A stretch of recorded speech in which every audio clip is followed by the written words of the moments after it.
Since 1979, the terrorist Iranian regime has actively and intentionally facilitated the killings of Americans. They chant "Death to America" and fund other radical terrorists who attack our country and are seeking to destroy Western civilization itself. These terrorists seized our embassy and took 66 Americans hostage in Tehran. They slaughtered 241 U.S. service members with a truck bombing in Beirut. They killed and maimed hundreds of American service members in Iraq. And this is just a small fraction of their blood-soaked record. Prior leaders have been too weak and ineffective to address this threat. Some, like Barack Hussein Obama, even sent pallets of cash that ultimately financed this terrorist crusade against the United States and our people, while signing stupid and naive deals that put Iran on the path of developing nuclear bombs. After years of endless appeasement and empty statements from politicians on both sides of the political aisle in this town, President Trump is finally the man of action. President Trump is holding these monsters accountable and permanently extinguishing their nuclear ambitions. Future generations of Americans will look to this moment as the moment where the specter of a nuclear armed Iran ended. At the beginning of Operation Epic Fury, launched last weekend, President Trump laid out clear objectives to the American people on what the U.S. military seeks to accomplish through these major combat operations. Number one, destroy the regime's deadly ballistic missiles and completely raze their missile industry to the ground. Number two, annihilate the Iranian regime's navy. And so far, we have destroyed more than 20 Iranian ships, including their top submarine last night, using a torpedo for the first time since World War II. There is not a single Iranian ship underway in the Arabian Gulf, Strait of Hormuz, or the Gulf of Oman.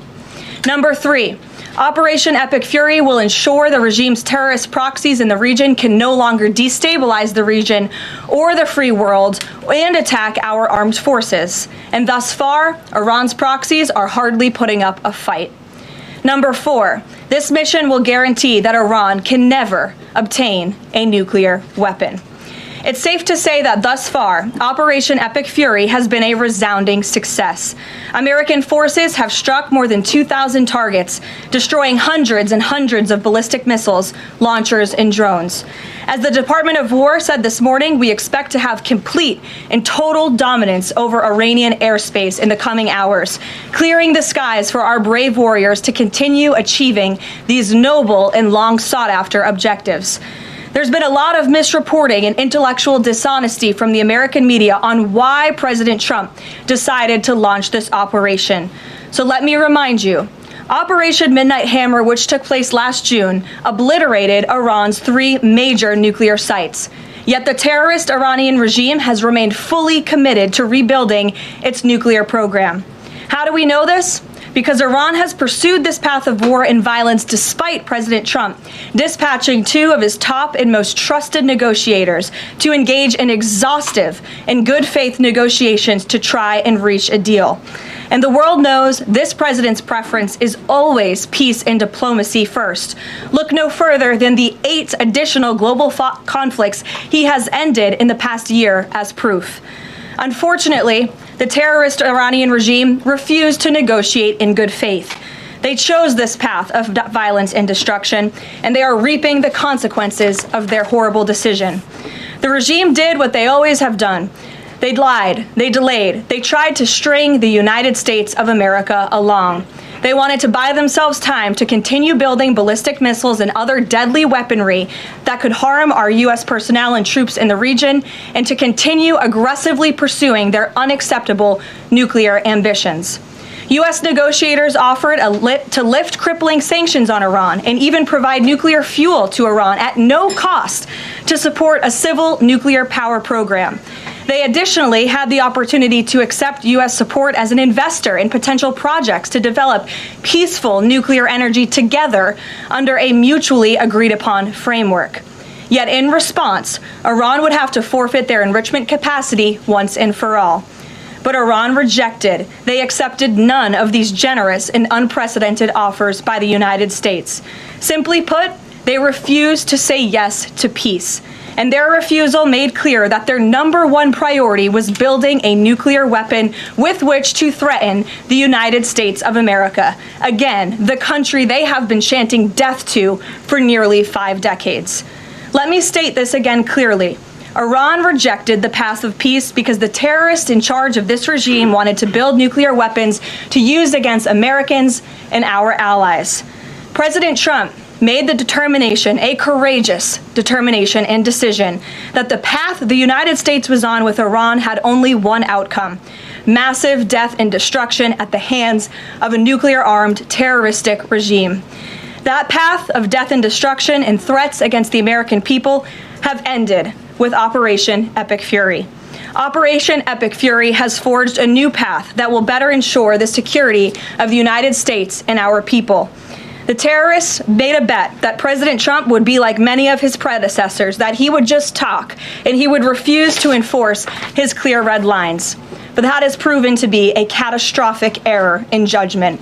When President Trump makes a threat, and I have reiterated that threat many times from this podium to all of you over the past year, President Trump does not bluff. The president's words are backed up by the mightiest warriors in the world who possess the most sophisticated capabilities this world has ever known. 49 and counting of the most senior Iranian regime leaders, including the supreme leader, have already been wiped off the face of the earth. Make no mistake, killing these brutal terrorists is good for America and makes the world a much safer place. I want to also extend our prayers and condolences to the families of the 6 U.S. military service members who have been lost in Operation Epic Fury. These heroes represent the very best among us. They laid down their lives in defense of our country, and we will never forget their legacy or their sacrifice. As the president said, we grieve for these American patriots and their families as we continue the righteous mission for which they gave their lives. President Trump intends to attend the dignified transfer of these American heroes to stand in grief alongside their families. I understand the Department of War is working on scheduling this transfer, and we will provide updates at the appropriate time. Finally, the Trump administration is also doing everything within our power to protect Americans in harm's way. Since the launch of Operation Epic Fury, more than 17,500 Americans have safely returned home from the Middle East, with over 8,500 American citizens returning home to the United States just yesterday alone. If you are a U.S. citizen in the Middle East looking to return to the United States, the Secretary of State asks that you please register with the State Department at step.state.gov. The State Department will identify where you are and provide travel options directly to you. The administration is already rapidly chartering flights free of charge and booking commercial options, which we expect to become increasingly available as time goes on and the success of this mission further comes to fruition. I know the President and Secretary of State Rubio have been in touch as well with our allies in the region directly about this problem, making it clear that it is a priority of the United States of America to bring every American home. The Trump administration will not rest until every American is home safely and until the terrorist threat from Iran has been completely destroyed. With that, I'll take your questions. Eric, why don't you kick us off today? Thank you for being here. Caroline, thanks so much for having me. It's great to be here. As you mentioned, Iran's regime, its leadership has largely been decimated. Do we have a sense right now of who is actually calling the shots in Iran? And we're also hearing reports that the Supreme Leader's son may be named his successor. Do you have any more information about that? I just had a quick follow-up as well. Sure. We've seen those reports as well, of course, and this is something that our intelligence agencies are closely monitoring and looking at. The truth is, we'll have to wait and see. The president has said repeatedly that the objectives of Operation Epic Fury are the 4 military objectives that I laid out for you previously: to destroy Iran's navy, to destroy their ballistic missile capacity, to ensure their proxies in the region can no longer harm Americans, and to also ensure that they can never obtain a nuclear weapon. As for what comes next for Iran, the president has said, of course, it's a good thing for the United States to want freedom for the Iranian people, and ultimately we hope that freedom rests in their hands. Caroline, we see the Arab and Muslim nations coming under fire as well. President Trump's vision for the region has been to bring the Arab and Muslim nations to the table together, Abraham Accords, obviously, with Israel. If this regime topples, could we see a new day in the region and really a new Middle East come out of this when the dust settles? Well, the greatest deterrent to true and long-lasting peace in the Middle East has always been the rogue Iranian terrorist regime. And our Arab and Gulf partners in the nation admit that, as well as, of course, our close friend and ally Israel. We have seen all of the Arab partners in the region come together during this time on the phone with President Trump, many of them commending him for this bold and brave action to protect American troops and our bases in the region that are housed in many of these Arab and Gulf states. And I know that many of these regional partners are contributing their air defense capabilities as well. Jordan, Bahrain, Saudi Arabia, the UAE, Qatar, Kuwait, and the president continues to be engaged with all of them. Welcome. Garrett. Also have two, if you'll humor me. Axios, I think, was the first to report this morning this phone call between the president and Prime Minister Netanyahu, saying that Netanyahu had given the U.S. this information about where the Ayatollah would be and that he'd be with his deputies on Saturday. How important was that information in the president making the decision to strike where and when he did?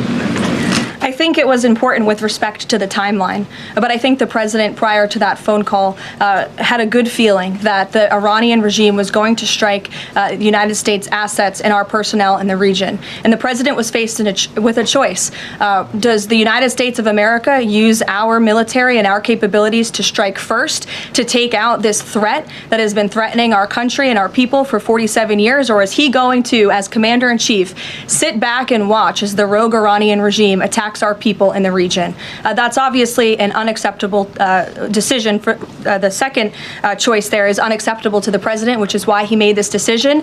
As for where the Ayatollah was going to